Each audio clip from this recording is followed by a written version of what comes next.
विद्यार्थी मित्रांनो, आज आपण जागतिक व्यापार संघटना आणि भारतीय शेती याचा अभ्यास करणार आहोत.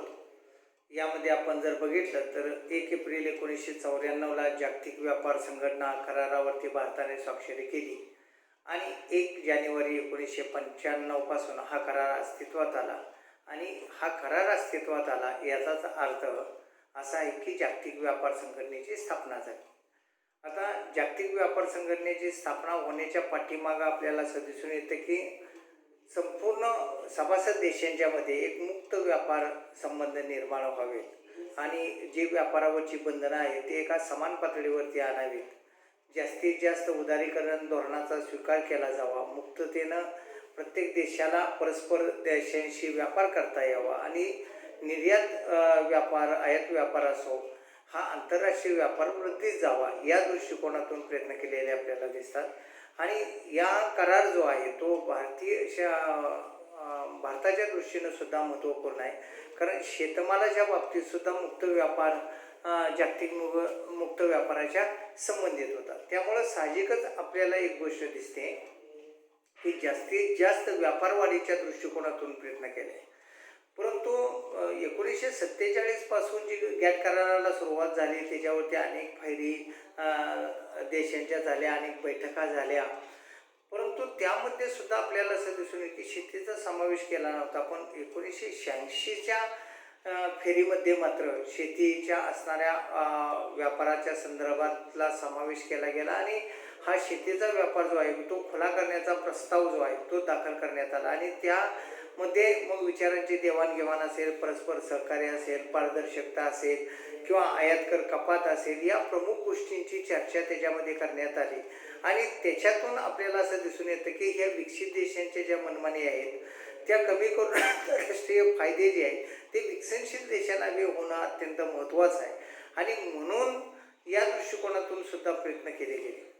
त्यामुळं आपण जर बघितलं तर 1 जानेवारी 1995ला ज्यावेळी WTO अस्तित्वात आली त्याच वेळी आपल्याला असं दिसेल की शेती व्यापाराचा करारसुद्धा अस्तित्वामध्ये आला आणि त्याचासुद्धा समावेश जो आहे तो आपल्याला असं दिसून येईल की आंतरराष्ट्रीय व्यापारामध्ये झाला. त्यामुळं बाजार प्रवेश जो आहे तो मुक्त असल्यामुळं साहजिकच सभासद देशांच्यामध्ये तो व्यापार करता येणं सहज शक्य होत गेलं. त्याच्यावरती विविध प्रकारांचे जे कर लावलेले होते हे करांचं प्रमाण कमी करणं किंवा त्यांच्यावरती आपल्याला असं दिसून येतं की जे काही विशेष शुल्क वगैरे आकारण्यात आलेलं होतं ते कमी करणं आणि एकंदरीत मुक्त व्यापाराकडे नेणं. आणि त्यामुळं जकातकारांचे जे निर्बंध असतील हे निर्बंध जे आहेत ते आपल्याला असं दिसतं की विकसनशील देशांच्या बाबतीत ते 10 वर्षात 24% कमी करणं आणि विकसित देशांच्या बाबतीत मात्र ते आपल्याला असं दिसून की 36% कमी करणं, अशा प्रकारच्या गोष्टी ठरवल्यामुळं थोडासा बंधनं हे विकसित देशांना जास्त घातली गेली आणि विकसनशील देश जे आहेत भारतासारखे त्यांना मात्र टप्प्याटप्प्यानं कमी करण्याच्या संध्या उपलब्ध करून देण्यात आल्या.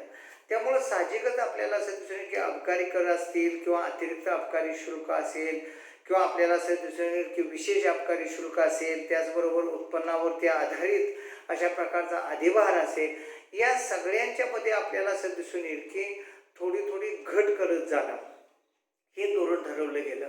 आणि त्यामुळं आपण जर पाहिलं तर गॅट करारापूर्वीच भारताने आपल्या जकात करारात घट केली होती आणि त्याचं कारण म्हणजे भारताने स्वीकारलेलं खाऊजाचं धोरण, म्हणजे खाजगीकरण, उदारीकरण आणि जागतिकीकरण या धोरण स्वीकारलं होतं. त्यामुळे साहजिकच भारतानं सुद्धा या संदर्भातली पावलं ह्या आधीपासूनच उचललेली होती. त्यामुळे जागतिक व्यापार कराराच्या अंतर्गत भारताला प्राथमिक शेतमाल वस्तूवरती 100% कराची मर्यादा होती. प्रक्रिया मालावरती जवळपास 150% कराची, तेलबियासारख्या कृषी मालावरती 300% कराची मर्यादा होती. आणि विदेशातून आयात केल्या जाणाऱ्या ज्या कृषी माल आहेत त्याच्यावरती 35 ते 50% इतका आयात शुल्क लावलं जात असायचं. त्यामुळं आपण जर बघितलं तर आपल्याला असं दिसून येतं की व्यापार वाढीच्या दृष्टिकोनातून आणि देशांतर्गत कृषी मालाला संरक्षण देण्याच्या दृष्टिकोनातून आपल्याला असं दिसून येतं की आयात शुल्कात मात्र वाढ करण्यात आली. बाकी मात्र जकाती आणि हे जे धोरण आहे हे मात्र थोडंसं शिथिल करण्याचं ठरवलं.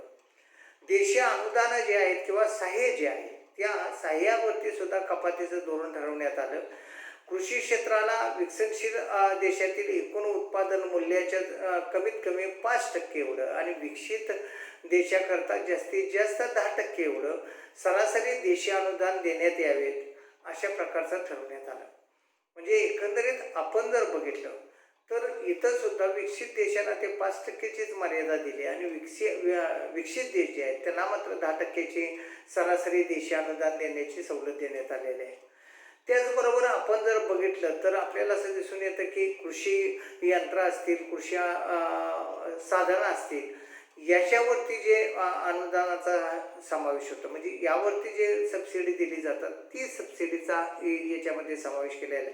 म्हणजे हे 5% आणि 10% जे आहे ते याच्यावरचं असलेलं आपल्याला दिसतं. त्याचबरोबर विकसनशील देशातील देशी अनुदान जे आहे ते 13.3% 10 वर्षाकरता कमी केले जाते आणि विकसित देशातील जे अनुदान आहे ते 20% 6 वर्षाकरता कमी केले जाते. म्हणजे विकसनशील देशांना 13.3% आणि विकसित देशांना मात्र आपल्याला असं दिसून की 6%. परंतु हा जो मर्यादा आहे ते विकसनशील देशांच्या करता आपल्याला असं दिसून येतं की 10 वर्षाकरता ते कमी केले जावेत आणि विकसित देशाने मात्र ती 6 वर्षातच कमी केली जावेत. म्हणजे एकंदरीत आपण जर बघितलं तर एक थोडंसं विकसित आणि विकसनशील देशांना समसमान लेवलवरती आणणं आणि अनुदानच कपात करणं, याचं कारण असं की शेती व्यवसायाच्या विकासाला आणि निर्यातीला, उत्पादनाला प्रोत्साहन देण्याच्या दृष्टिकोनातून अशा प्रकारची पावलं ही यामध्ये उचललेली आपल्याला दिसतात. त्याचबरोबर निर्यात अनुदानं जी आहेत त्या निर्यात अनुदानाच्या बाबतीत सुद्धा आपल्याला एक दिसतं की विकसनशील देश आहेत त्याच्यामध्ये 21%ने ती कमी केली जातात आणि त्याचबरोबर विकसित देश जे आहेत त्यांची मात्र आपल्याला असं दिसतं की 36%नी घट केली जाते. आता विकसनशील देशाची जी निर्यात अनुदानामध्ये 24% घट करतो तर एकूण निर्यात अनुदान मालाची मात्रा जी आहे ती 14%ने कमी केली जाते. म्हणजे एकंदरीत आपण जर बघितलं तर या अंतर्गत वाहतुकीचा खर्च असेल, विपणन असेल किंवा इतर शेती उत्पादनाचे खर्च असतील, निर्यात प्रोत्साहन असेल इत्यादीचा समावेश त्याच्यामध्ये केला जातो. म्हणजे एकंदरीत आपण जर बघितलं तर आपल्याला असं चित्र दिसतं की निर्यात अनुदानं जे आहेत हे टप्प्याटप्प्यानं थोडीशी कमी करत नेणं आणि निर्यातीसाठी प्रोत्साहन देणं, निर्यात वाढवण्याच्या दृष्टिकोनातून प्रयत्न करणं हे सगळ्यात महत्त्वाचं होतं. जास्तीत जास्त उत्पादनं कशी तयार होतील आणि कृषी उत्पादनामध्ये वाढ कशी घडून येईल या दृष्टिकोनातून या असणाऱ्या व्यापार संघटनेनं प्रयत्न केलेले आपल्याला दिसतात किंवा व्यापार संघटना अशा पद्धतीचे प्रयत्न करते. म्हणजे एकंदरीत आपण जर बघितलं तर आपल्याला असं दिसून येतं की हे जे प्रयत्न आहेत हे प्रयत्न जास्तीत जास्त आंतरराष्ट्रीय व्यापार विकसित होईल आणि सगळ्याच देशांना तो समसमान पद्धतीनं करता येईल या दृष्टिकोनातून पावलं टाकलेले आपल्याला दिसतात. त्याचबरोबर आपण जर बघितलं तर व्यापाराशी निगडीत बौद्धिक संपदा कायदा जो आहे तो सुद्धा याच्यामध्ये करण्यात आला. म्हणजे इंटेलेक्च्युअल प्रॉपर्टी राईट्स जो आहे तो राईट्स निर्माण करण्यात आला. याच्यामध्ये मुद्रण हक्क असेल, बोधचिन्ह असतील, भौगोलिक निर्देशांक असेल, डिझाईन असेल किंवा पेटेंट असेल इत्यादींना संरक्षण पुरवणारा हा कायदा अस्तित्वात आला. आतापर्यंत तो नव्हता. त्यामुळे आपल्याला अनेकांना अनेक पेटेंट्स किंवा संशोधनं वापरता येतात, पण आता मात्र त्याची पेटेंट तयार होणार. एक लक्षात घ्या, त्याचा मालकी हक्क त्यांना प्राप्त होणार. त्यामुळं याचा सुद्धा आंतरराष्ट्रीय व्यापाराचा एक करार होणार. म्हणजे आंतरराष्ट्रीय व्यापारात याचा सुद्धा एक समावेश होणार. याचं सुद्धा तुम्हाला पैसे द्यावे लागणार किंवा हे सुद्धा विकतच घ्यावं लागणार. म्हणजे आयात निर्यातीमध्ये सुद्धा या बौद्धिक संपदेचा समावेश जो आहे तो करण्यात आला आणि त्यामुळं मोठ्या कंपन्या, बहुराष्ट्र कंपन्या या मात्र याच्यामध्ये आपल्याला असं दिसून येईल की मोठ्या प्रमाणात संशोधन करू लागल्या. वेगवेगळ्या असणाऱ्या बी बियाणांच्या प्रजाती कशा पद्धतीने शोधता येतील आणि अल्पकाळामध्ये जादा उत्पादन देणाऱ्या किंवा कमी पावसावरती येणाऱ्या अशा प्रकारच्या संशोधनाला एक प्रकारची चालना याच्यातून मिळालेली दिसते. सामाजिक परिचयामध्ये आपण बघितलं की विकसनशील देश प्रगत देशांशी मात्र स्पर्धा करू शकत नाहीत. कारण किती जरी आपण म्हटलं तरी शेवटी त्यांच्याकडे ॲडव्हान्स टेक्नॉलॉजी वगैरे असल्यामुळं साहजिकच आपल्याला असं दिसेल की त्या स्पर्धेमध्ये आपण फारसं टिकू शकत नाही. त्याचबरोबर आपण जर पाहिलं तर विकसनशील देशातून विकसित देशात श्रमिकांचं होणारं स्थलांतर जे आहे ते स्थलांतर थांबलं आणि कारण परिणामतः बेरोजगारीच्या दरात वाढ झालेली आपल्याला दिसते. बहुराष्ट्र कंपन्या ज्या आहेत त्या विकसनशील देशामध्ये गुंतवणूक करण्यास फारसे इच्छुक नसतात. आणि त्याचबरोबर आपल्याला असं दिसून येईल की बाल कामगार प्रतिबंधता निर्माण करण्यात आली, त्याच्यावरती मर्यादा लावण्यात आली. म्हणजे अशाही काही गोष्टी सामाजिक परिसरामध्ये समाविष्ट करण्यात आलेल्या आपल्याला दिसतात. त्यामुळं साहजिकच नवनिर्मित वस्तूंची विकसित देशाकडून मोठ्या प्रमाणात आयात जकातीवरती करावी लागत होती आणि त्याचा परिणाम मात्र विकसनशील देशांच्यावरती होत होता. परंतु जागतिक व्यापार संघटनेमुळं भारतीय शेतीवरच्या परिणामांचा सुद्धा आपल्याला विचार करायचा आहे.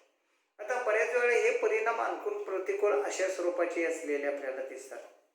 म्हणजे एकंदरीत आपण जर बघितलं तर आज जवळपास 164 देश ह्या जागतिक व्यापार संघटनेचे सभासद आहेत आणि 23 देश हे त्याचे निरीक्षक देश आहेत. आणि त्याचबरोबर भारत हा एक त्यांचा संस्थापक सदस्य देश आहे. त्यामुळं प्रत्येक फेरीमध्ये भारताचा समावेश होता. भारतानं त्याच्यामध्ये अनेक गोष्टींचा समावेश करणं भाग पाडलं आणि त्यामुळं साहजिकच आपल्याला असं दिसून येतं की काही परिणाम हे अनुकूलही आपल्या अर्थव्यवस्थेवरती झाले, काही परिणाम प्रतिकूलही आपल्याला दिसतात. तर त्यापैकी अनुकूल परिणामामध्ये आपल्याला प्रकर्षाने हे जाणवते की निर्यात वाढ झाली. म्हणजे एकंदरीत आपण जर बघितलं तर भारत हा जागतिक व्यापार संघटनेचा सभासद देश असल्यामुळं साहजिकच जागतिक व्यापार संघटनेचे जे 164 देश आहेत यांच्याशी त्याचा असणाऱ्या निर्यात जे आहे त्याच्याशी निर्यात वाढ होत चालली. वेगवेगळ्या देशांना वेगवेगळ्या असणाऱ्या वस्तूंची भारतातून निर्यात होत होती आणि आंतरराष्ट्रीय व्यापारावरील निर्बंध जे आहेत ते शिथिल केल्यामुळं साहजिकच निर्यात करणं हे सोपी झाली. अनुदानामध्ये घट केली. निर्यात वृद्धीसाठी दिले जाणाऱ्या अनुदानातील घटीमुळे एक चांगल्या प्रकारची स्पर्धा निर्माण होऊन निर्यात वाढ होण्याची शक्यता निर्माण झाली आणि ती होते आहे.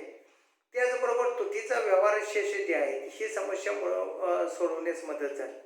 म्हणजे एकंदरीत आपण जर बघितलं तर भारतामध्ये चा जो बॅलन्स ऑफ पेमेंट आहे म्हणजे व्यवहार तोल जो आहे तो तुटीचा असलेला आपल्याला दिसतो आणि त्यामुळं आयात निर्यातीवरची निर्बंध. आता व्यवहार तोलातील तूट म्हणजे काय की भारतातून निर्यात होणाऱ्या वस्तू व सेवांचं जे मूल्य आहे त्या मूल्यापेक्षा भारताचा आयात मूल्य जर जास्त असेल तर तूट निर्माण होते आणि त्यामुळं आपल्याला जर दिसून येईल की ह्या अनुदानांच्या मध्ये असणाऱ्या कपातीमुळं निर्यातीला प्रोत्साहन देत असल्यामुळं आयात निर्यातीवरले निर्बंध शिथिल केल्यामुळं आंतरराष्ट्रीय व्यापाराला चालना मिळाल्यामुळं साहजिकच आंतरराष्ट्रीय व्यापार काय झाला वाढत गेला आणि तो वाढत गेल्यामुळं आपल्याला असं दिसून येईल की व्यवहार शेषातील तूट जी आहे ती तूट कमी होत गेली कारण निर्यात वाढली त्या प्रमाणात आपली आयात मात्र वाढली नाही.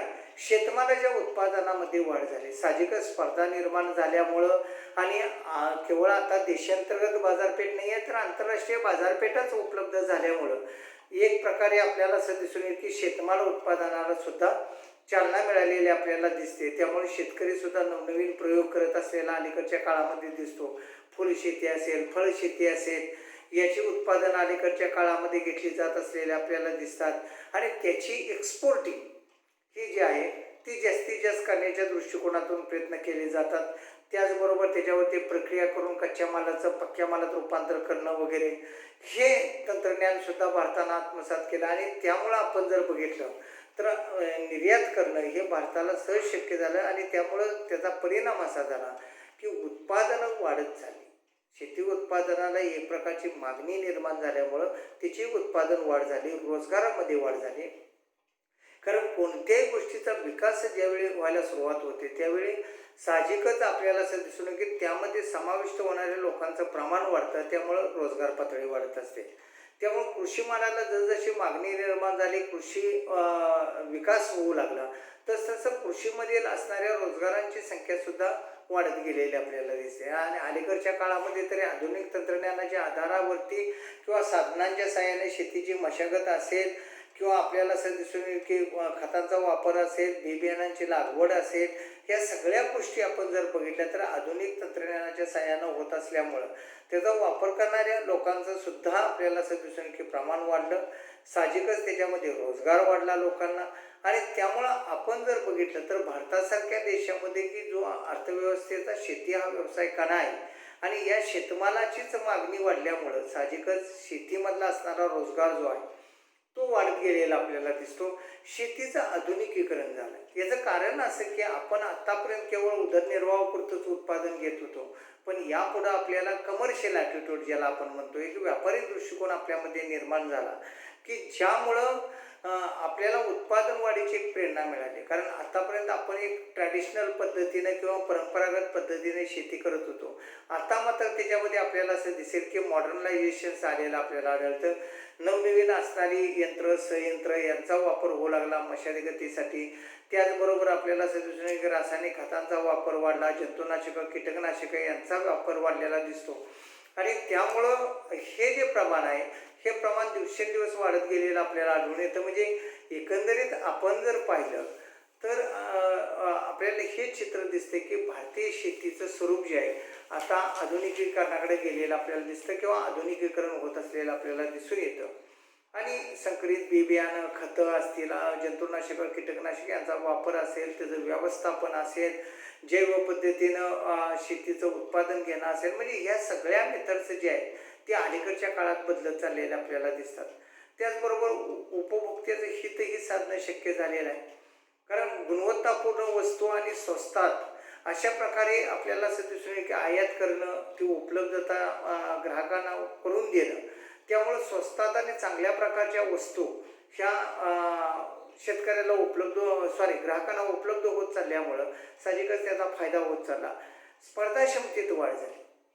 एकंदरीत आपण जर बघितलं तर आज प्रत्येक म्हणजे भौतिक वस्तूंच्या बाबतीत जरी पाहिलं तरी आपल्याला असं दिसून येईल की प्रचंड मोठी स्पर्धा आहे. तशी शेती व्यवसायाच्या बाबतीत सुद्धा मोठी स्पर्धा असलेली आपल्याला दिसते. त्यामुळे ह्या स्पर्धेमुळे परस्परांच्या मध्ये एक प्रकारची चालना निर्माण झाली, एक प्रकारचं प्रोत्साहन निर्माण झालं, एक सकारात्मक आपण म्हणतो की स्पर्धा अस्तित्वात आली.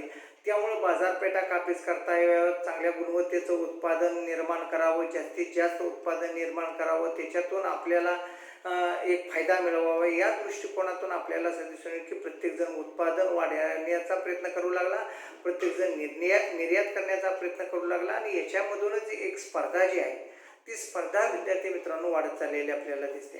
विदेशी गुंतवणुकीत सुद्धा वाढ झालेली आपल्याला दिसते. म्हणजे एकंदरीत आपण जर बघितलं तर आता परदेशी गुंतवणूकदार सुद्धा भारतात येऊन गुंतवणुका करायला इच्छुक निर्माण झाले. याचा अर्थ की इथं भांडवल जरी कमी असलं तरी श्रमांचं प्रमाण जास्त असतं आणि त्यामुळं या कमी खर्चामध्ये उपलब्ध होणारा जो श्रमबळ आहे त्याचा वापर करता येतो, उत्पादन वाढवता येतं. चांगल्या पद्धतीनं आपल्याला दिसून की प्रक्रिया करणाऱ्या उत्पादन कंपन्या ज्या आहेत त्या मात्र येऊ लागल्या. म्हणजे कृषी मालावरती प्रक्रिया करून हवाबंद डब्यामध्ये ती उत्पादनं तयार करून त्याची आंतरराष्ट्रीय बाजारपेठसुद्धा निर्माण करण्याचा प्रयत्न या विदेशी कंपन्याकडून, बहुराष्ट्र कंपन्यांच्याकडून होत चाललेला आपल्याला दिसतो. आणि त्यामुळं साहजिकच या भांडवलाच्या हालचालीवरती कोणत्या प्रकारचे निर्बंध नसल्यामुळं, सहज गुंतवणुका करता येत असल्यामुळं, कारण मुक्त व्यापाराकडे आपण चाललेलो आहे, त्यामुळं साहजिकच आपल्याला असं दिसेल की जास्तीत जास्त उत्पादन घेण्याच्या दृष्टिकोनातून प्रयत्न केले गेले. दुसरा प्रतिकूल परिणाम सुद्धा आपल्याला दिसतात. म्हणजे एका बाजूनं फायदा आहे, एका बाजूनं तोटाही आपल्याला दिसतात.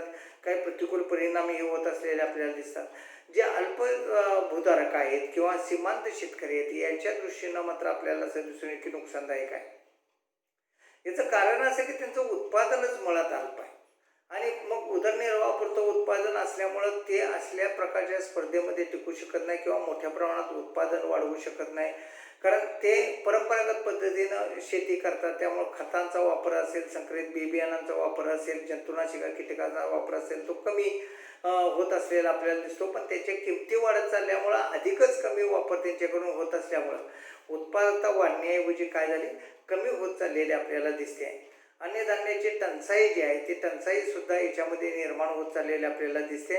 कारण मोठे उद्योजक जे उत्पादन करतात ते एक्सपोर्टिंग करतात. छोट्या उद्योगधंद्यांचं छोटे जे शेतकरी आहेत त्यांचं उत्पादन फार मोठं वाढत नसल्यामुळं साहजिकच एक अन्नधान्याची टंचाई निर्माण होत असल्यामुळं दिसते. आणि त्यामुळं आपण जर बघितलं तर दुसरा एक परिणाम त्याच्यामध्ये विद्यार्थी मित्रांनो दिसतो, ते म्हणजे जमिनीचा वापर जो आहे तो बिगर कृषी कारणासाठी सुद्धा भारतासारख्या देशामध्ये वाढत चालला.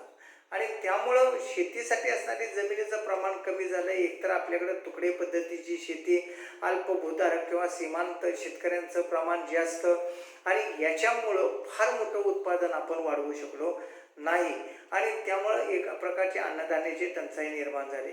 विकसनशील देशासाठी फायद्याचं नाही. याचं कारण असं की सगळ्या ज्या सोयी सवलती आहेत किंवा वर्चस्व जे आहे एकूणच आंतरराष्ट्रीय व्यापारावरती ते विकसित देशांचं आहे. त्यामुळं देशी अनुदानामध्ये कपात केली जावी अशी जागतिक व्यापार संघटनेची जरी कंडिशन असली तरी विकसित देशांना ते परवडते, कारण त्यांना ते शक्य आहे. पण जे विकसनशील देश आहेत त्यांना मात्र शेतकऱ्यांना अनुदान द्यावं लागतं, कारण अजूनही आपल्याकडली शेती ही निसर्गावरती आधारित असल्यामुळं अनेक नैसर्गिक बदलांचे फटके जे आहेत किंवा नुकसान जे आहे ते त्यामुळं शेतीचं जास्त प्रमाणात होत असल्यामुळं अनुदानं ही द्यावी लागतात आणि त्यामुळं विकसित देशांना फायदा होतो, विकसनशील देशांना मात्र त्याचा फायदा होत नाही.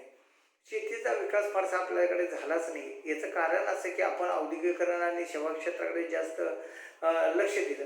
परंतु शेती आजही आपण जर बघितली तर नैसर्गिक घटकांच्या वरती ती जास्त प्रमाणात अवलंबून आहे आणि त्यामुळं आंतरराष्ट्रीय व्यापाराच्या मध्ये शेतीचा समावेश केल्यामुळं जो विकास अपेक्षित होता तो मात्र याच्यामध्ये झाला नाही. की आपल्याला असं वाटत होतं की गतिमानतेनं शेती उत्पादन वाढेल, निर्यातीसाठी प्रोत्साहन दिल्यामुळे निर्यात त्याच्यातून होईल. परंतु भारतामध्ये जर बघितलं तर खतांच्या, बी बियाणांच्या, जंतुनाशकांच्या, कीटकनाशकांच्या, आधुनिक तंत्रज्ञानाच्या किमती एवढ्या मोठ्या आहेत की त्याचा वापर करणं हे शेतकऱ्याला परवडत नाही. त्याचा वापर करून उत्पादन केलं तर त्याच्या किमती जास्त राहतात आणि किंमत जास्त राहिली की मागणी कमी होते. हे साधा अर्थशास्त्रीय नियम आहे आणि त्यामुळं आपल्याला असं दिसून की त्याचा फायदा हा भारताला झाला नाही. पेटंट कायदा आपल्यासाठी थोडासा जातक आहे, कारण आपल्याकडं फार मोठं कृषी संशोधनावरती भर दिलं जात नाही. अगदी महाराष्ट्रातला जरी विचार केला तर आज महाराष्ट्रात केवळ 4च कृषी विद्यापीठ आहेत आणि ती प्रत्येक एक आपण म्हणतो की विभागीय तिची विभागणी केलेली दिसते. म्हणजे कोकणामध्ये एक, पश्चिम महाराष्ट्रामध्ये एक, मराठवाड्यात एक, विदर्भामध्ये एक, अशा प्रकारच्या त्याच्या विभागणी असलेल्या आपल्याला दिसतात. त्यामुळं फार मोठं काय आपण त्याच्यामध्ये संशोधन केलं नाही आहे आणि तशा प्रकारचे पेटंट्स आपल्याला काय मिळालेले नाहीत. पण ते जर आपण जर प्रगतशील देशांच्याकडे बघितलं तर कितीतरी पेटंट ही प्रगतशील देशांच्याकडे असलेले आपल्याला दिसतात. संकरित बी बियाणांची, खतांची किंवा आपल्याला असं दिसून येईल की जंतुनाशकं, कीटकनाशकांची, अवजारांची आणि त्यामुळं आपल्याला असं दिसतं की ते आपल्याला विकत घेणं हे परवडत नाही आणि विकत घेऊन तिची लागवड करणं, त्याचं उत्पादन करणं आणि त्याचा जर एकूण खर्च जर काढला तर आपल्याला असं दिसून की ते अतिशय महागडं पडत असलेलं आपल्याला दिसतं. त्यामुळं पूर्वी जे काही पेटंट कायद्याच्या अगोदर सहजपणे एखादं संशोधन वापरता येत होतं ते मात्र आता अलीकडच्या काळामध्ये वापरता येत नसलेलं आपल्याला प्रकर्षानं जाणवतं. तुटीचा व्यवहार शेष आहे की जेवढी अपेक्षित आपल्याला त्याच्यातून निर्यात होती ती निर्यात होईल असं वाटलं ते मात्र झाली नाही आणि त्यामुळं आपल्याला असं दिसेल की निर्यातीमध्ये अपेक्षित वाढ झाली नसल्यामुळं आणि आयात आपली तेवढीच राहिल्यामुळं साहजिकच आपल्याला असं दिसून की तूट जी आहे ती तूट मात्र वाढतच गेली. म्हणजे एकंदरीत खाजगीकरण असेल, उदारीकरण असेल, जागतिकीकरण असेल, या धोरणामध्ये भारतानं मुक्त व्यापाराचं धोरण स्वीकारलं खरं, पण भारताच्या निर्यात वाढीबरोबर भारताची आयातही मोठ्या प्रमाणात वाढल्यामुळं आपल्याला आपला जो व्यवहार शेष आहे तो असंतुलितच राहिलेला आपल्याला दिसतो.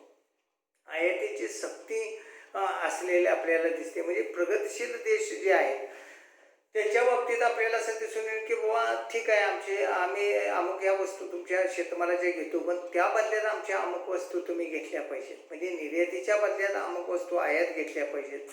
हे जे होत आहे ह्याच्यामुळं बऱ्याच वेळा विकसनशील देशांना, विद्यार्थी मित्रांनो, तोटा सहन करावा लागत असलेला आपल्याला दिसतो किंवा ते अडचणीचं ठरतं. म्हणजे आयातीची सक्ती नको आहे. निर्याताला प्रोत्साहन देणं ही गोष्ट ठीक आहे, परंतु आपण जर बघितलं तर आपण जेवढी निर्यात करतो आहे त्याच्या बदल्यात मग आधुनिक तंत्रज्ञान असेल, संकरित बी बियाणं असेल किंवा त्याच्या पेटंट हक्क असतील किंवा आपल्याला असं दिसून येईल की जंतुनाशकं, कीटकनाशकं असतील, खतांचे असणाऱ्या गोष्टी असतील, या सगळ्या अवजार असतील, आधुनिक तंत्रज्ञान असेल, यांची आयात करायचं म्हटलं की आपला आयात खर्च जास्त आणि निर्यात त्या मानानं होत नाही किंवा निर्यातीच्या असणाऱ्या उत्पादनाच्या किंवा मालाच्या किमती कमी आणि आयातीच्या किमती जास्त. त्यामुळं आपला आणखीनच व्यवहार तोल बिघडण्याची शक्यता त्याच्यामध्ये राहते. याचं कारण असं की आयातीची सक्ती असल्यामुळं हा परिणाम होत असलेला आपल्याला दिसतो. सार्वजनिक खर्च आणि कर्जामध्ये वाढ होत असलेली आपल्याला दिसत आहे. शेवटी अर्थव्यवस्था खुली केली, गुंतवणुकीसाठी खुली केली. बहुराष्ट्रीय कंपन्या, मोठ्या कंपन्या त्याच्यामध्ये गुंतवणुका करत होते. त्यामुळं साहजिकच आपल्याला असं दिसतं की सरकारला सुद्धा आपल्याकडे 100% गुंतवणुकीला परवानगी दिल्यामुळं या बाहेरच्या कंपन्या किंवा बाहेरच्या बहुराष्ट्रीय कंपन्या, विदेशी कंपन्या हे देशात येऊन या अशा महत्त्वपूर्ण गोष्टींमध्ये गुंतवणुका करू लागल्या, नफा कमवू लागल्या आणि हा नफा पुन्हा आपल्या देशात घेऊन चालल्या. त्यामुळे आपल्याला काहीच फायदा होत नाही. म्हणजे एकंदरीत आपण जर बघितलं तर आपल्याला फार मोठा खर्च सोसावा लागतो. कारण त्यांना इन्फ्रास्ट्रक्चर उपलब्ध करून देणं किंवा फंडामेंटल फॅसिलिटीज उपलब्ध करून देणं, यासाठी जो खर्च आहे तो खर्च वाढला. हा खर्च भागवण्यासाठी कर्ज घ्यावं लागलं आणि कर्ज घेतलं की आपल्याला असं दिसून की त्याच्या व्याजामध्येच आपण अडकत बसलेलं आपल्याला दिसतं. सार्वजनिकतेमध्ये सुद्धा ही गोष्ट प्रकर्षाने दिसते. बेरोजगारीत वाढ झालेली आपल्याला दिसून येते. कारण शेती क्षेत्रामध्ये जवळपास 35 ते 40% लोक एवढं बेरोजगारीचं प्रमाण अलीकडच्या काळामध्ये वाढत चाललेलं आपल्याला दिसत आहे. म्हणजे एकंदरीत आपण जर बघितलं, आधुनिक तंत्रज्ञानाचा वापर असेल किंवा शेतीचा बिगर कारणासाठी वापर असेल, याच्यामुळं या व्यवसायावरती अवलंबून असणाऱ्या लोकांच्या मध्ये बेरोजगारीचं प्रमाण सर्वात जास्त दिसत असलेलं आपल्याला दिसतं. पिकांच्या उत्पादनामध्ये घट होत असलेले आपल्याला दिसते. म्हणजे गहू, तांदूळ, कडधान्य असेल किंवा आपल्याला असं दिसून येईल की डाळी असतील, अन्नधान्य असतील, याच्यामध्ये दिवसेंदिवस घट जी आहे ती घट होत चालली. कारण आजही आपण निसर्गावरतीच अवलंबून असलेलं आपल्याला दिसतं. त्यामुळं हा घटीचा व्यापार होत असलेला आपल्याला आढळतो. म्हणजे एकंदरीत आपण जर बघितलं तर जागतिक व्यापार संघटनेमुळं भारतीय शेतीवरती अनुकूल आणि प्रतिकूल अशा दोन्ही बाजूने परिणाम झालेले आपल्याला दिसतात. म्हणजे एकंदरीत आपण जर बघितलं तर व्यापार काही ठिकाणी फायदेशीर ठरला, पण काही ठिकाणी मात्र आपल्याला तो प्रतिकूलच ठरलेला दिसतो.